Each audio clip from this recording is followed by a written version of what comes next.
Et voilà, nous sommes maintenant dans la petite cuisine laboratoire de Fernand Jolissaint, où vous faites une partie de vos préparations maison.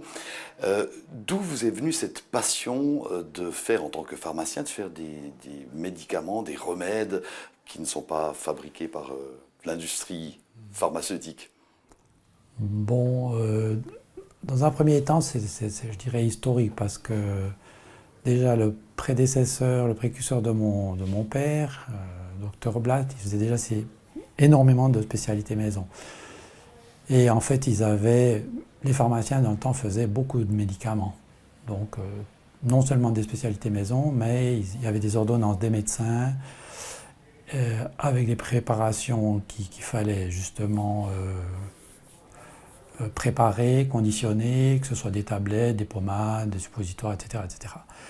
Et après, parmi ces formules, il y a des pharmaciens qui ont fait des spécialités maison. Soit c'est des choses qu'ils ont créées eux-mêmes ou qui ont repris des formules. Alors donc c'est historique, et puis d'un autre côté, c'est l'histoire d'être créatif, de trouver des idées par rapport à une demande à clientèle. Alors là, dans votre cuisine, vous êtes en train de concocter un classique de la maison, je crois. C'est quoi exactement comme remède? Donc cette pommade, en fait, c'est une pommade qui contient de l'oxyde de zinc, c'est une bonne base qui est assez grasse, qui couvre bien sur la peau, qui désinfecte aussi. Donc c'est ce genre de pommade qui existe depuis des décennies. Je crois que ça fait bientôt 60-70 ans qu'on fait cette pommade, si ce n'est plus, quoi. On l'a remis un peu au goût du jour. On a changé un peu le protocole pour que ça corresponde aux exigences actuelles. Mais c'est quelque chose qui est demandé, une pommade pour laquelle on ne fait pas de grande publicité, qui tourne, on peut dire. Voilà. Alors on va s'intéresser à une de vos collègues, peut-être une herboriste, Sylvia Baumung, que nous avions déjà vue cette semaine, et elle va nous parler d'un remède qu'elle va fabriquer à base de plantes. Aujourd'hui, nous préparons un baume aux soucis. Pour cela, nous avons besoin d'huile d'olive, de cire d'abeille Bienenwachs und et de fleurs de souci. Die Ringelblume, ihr Name ist noch Calendula. Le souci, aussi appelé calendula, est une plante qui était déjà utilisée dans l'Antiquité. Elle soigne les plaies. Elle a des propriétés désinfectantes et antibactériennes. Infizierend, antibakteriell. Das Öl, On chauffe l'huile et on y ajoute les pétales de souci. dann kommen die Ringelblumen dazu. Und es bleibt circa On laisse infuser 5 à 10 minutes dans l'huile. im Öl.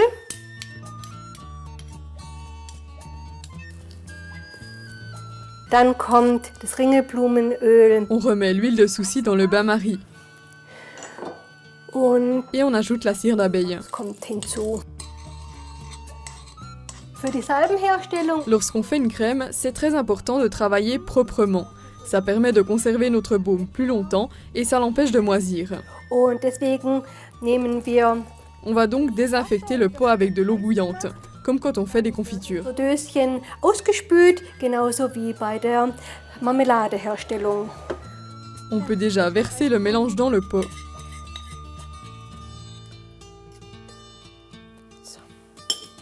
Unsere Salbe ist fertig. Voilà, notre baume est terminé une fois qu'il a refroidi.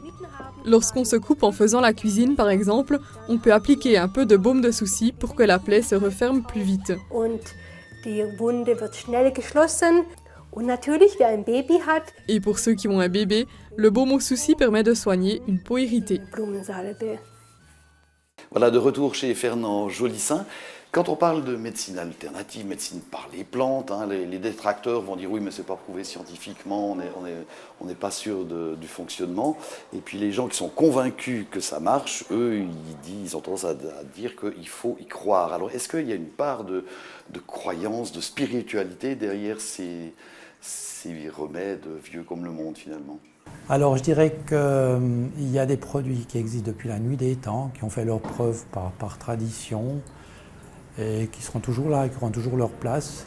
Peut-être qu'ils vont être un petit peu modernisés sur leur présentation. Après, si vous voulez, entre la personne et puis la maladie, ma foi, il y a un vecteur, que ce soit une personne, que ce soit un massage, que ce soit un produit, que ce soit le Saint-Esprit ou je ne sais pas tout qui. Donc il y a certainement une partie de spiritualité là-dedans aussi, et de conviction. Voilà, c'était le dernier info de cette semaine consacrée aux sorcières. La semaine prochaine, nous nous intéresserons à notre environnement naturel et nous chercherons à savoir quels sont les rapports entre l'homme et cette nature. Est-ce qu'il la domine? Est-ce qu'il en tire parti? Est-ce qu'il l'aime? Vous le saurez la semaine prochaine.